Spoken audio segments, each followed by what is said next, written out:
अंदर हैं, पूरी लिस्ट सरकार के पास है, उनको हम रेगुलाइज करेंगे, ये वादा हमारा।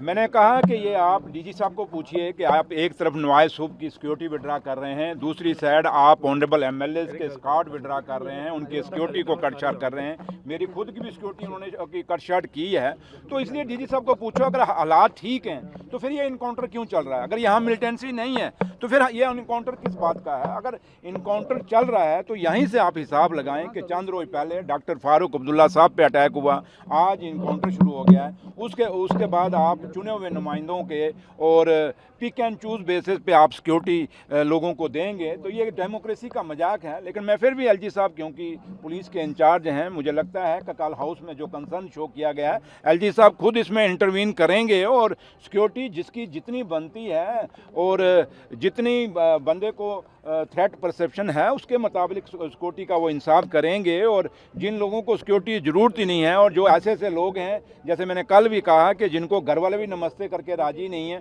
उनको आपने 10-10 PSO दिए हुए हैं, ये बात चलने वाली। इसलिए सिक्योरिटी, जम्मू कश्मीर एक ऐसी स्टेट है, यहाँ सिक्योरिटी की प्रॉब्लम है। अगर यहाँ सब हालात ठीक हैं तो फिर स्टेट का दर्जा बहाल कर दीजिए।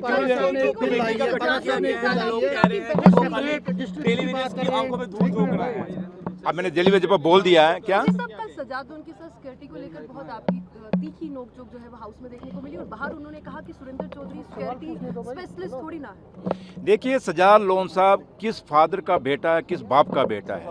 वो लोन साहब, बड़े लोन साहब जो जम्मू कश्मीर के लिए शहीद हुए, उन्होंने हमेशा जम्मू कश्मीर की आवाज़ को उठाया। ये उन्हीं को आगे रिप्रेजेंट करता है, उनकी डायनेस्टी को रिप्रेजेंट करता है। और जो लैंग्वेज सजाद लोन बोलता है, ऐसे लगता है कि कोई गली कूचे से कोई आया हुआ लीडर है। मुझे बड़ी शर्म आती है जब सजाद लोन जो सजाद लोन हैं, जो उनके फादर हैं, उनके लिए मेरे दिल में बहुत इज्जत है। लेकिन सजाद लोन जो विरासत वोट उनके नाम पे लेता है, लेकिन जुबान उसकी पता नहीं कहाँ से, मैं कहीं बाहर से आती है। और आज सजाद लोन वो अपने नहीं बोलता, उसको कोई पीछे से कहता है बोलने के लिए, तब बोलता है। कल इतना बड़ा सीरियस कंसर्न ऑनरेबल एमएलए दिखा रहे थे, और जिस सिक्योरिटी लैब्स के कारण सजाद लोन के फादर साहब की डेथ हुई, वो शहीद हुए, आज वही सजाद लोन तंज कस रहा है नेशनल कॉन्फ्रेंस के लोगों पे कि ये इनको कोई सिक्योरिटी नहीं चाहिए, ये ड्रामा करते हैं, ये शहीद बनने की कोशिश करते हैं। तो इसलिए जब सजाद लोन की ये लैंग्वेज, गली कूचे वाली लैंग्वेज बोलता है, शर्म आती है मुझे कि ये बड़े लोन साहब की कहीं ना कहीं उनकी जो पूरी उम्र का जो सरमाया इसके हाथ में दिया है, वो कहीं ना कहीं उनकी इंसल्ट करता है।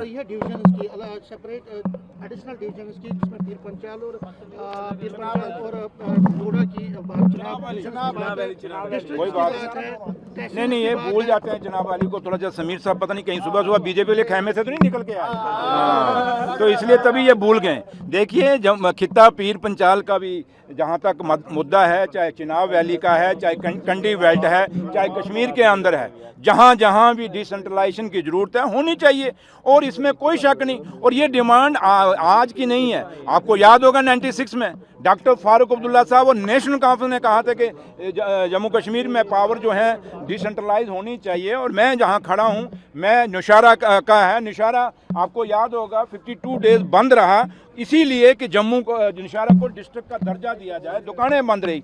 तो मैं क्यों नहीं चाहूँगा कि नौशहरा को डिस्ट्रिक्ट का दर्जा दिया जाए, होना चाहिए। लेकिन अब आप सियासत के नाम पे कोई बिल लेके आएंगे तो वो बिल की बात नहीं बनती। अगर वाहिद साहब बड़ा सिंसियर है तो जरा उनको पूछ लीजिए, 11 आपकी और बीजेपी की, पीडीपी और बीजेपी की अलायंस में सरकार थी, तब उनको सुन लो ना, आपको मर्ची क्यों लग रही है, सुन लो। अब जब वो बात है कि जब उनकी वो सरकार में थे, तब उनको डिवीज़न क्यों नहीं याद आए, उनको वाहिद साहब को डिस्ट्रिक्ट क्यों नहीं याद आए, उसमें बिल क्यों नहीं लाया गया? इसलिए ये सिर्फ ड्रामा है। पीडीपी का अपना जनाधार नहीं है, अपना जनाधार वो खो चुके हैं। अब ऐसे मुद्दों को उठा के सिर्फ वोट बैंक की राजनीति करना चाहते हैं। लेकिन जहाँ तक जम्मू कश्मीर सरकार का ताल्लुक है, उमर अब्दुल्ला साहब का ताल्लुक है, नेशनल कॉन्फ्रेंस का ताल्लुक है, हमारे कायद डॉक्टर फारूक अब्दुल्ला साहब का ताल्लुक है, हम लोग हमेशा ये चाहेंगे कि जिस डिवीज़न को या जिस एरिया को अगर डिस्ट्रिक्ट चाहिए तो उनको डिस्ट्रिक्ट मिलना चाहिए,